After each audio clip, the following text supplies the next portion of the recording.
Sacrifice করছেন, করুন। তবে স্যাক্রিফাইস করতে করতে নিজেকে একেবারে নিঃশেষ করে ফেলবেন না। আপনি স্যাক্রিফাইস করতে থাকলে মানুষ ভেবে নেয় আপনি স্যাক্রিফাইস করার জন্যই পৃথিবীতে এসেছেন। আপনি যে একজন মানুষ, আপনারও যে চাওয়া পাওয়া আছে, সুখ অসুখ মান অভিমান যে আপনারও হতে পারে, এটাই মানুষ ভুলে যায়।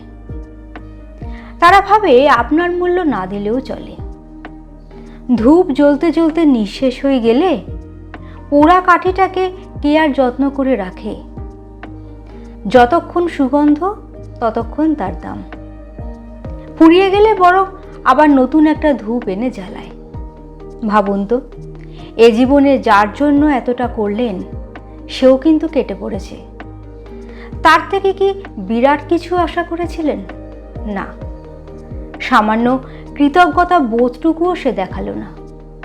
তাহলে আর কতদিন? এবার নিজের কথা ভাবুন। নিজের দাম নিজে না দিলে অন্য কেউ আপনাকে দাম দেবে ভেবেছেন? সেগুড়ে বালি।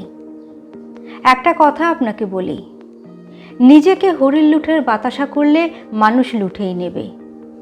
আজ থেকে নিজের জন্য একটু হলেও ভাবুন, নিজে একটু হলেও বদলান। দেখবেন আপনি ভালো আছেন।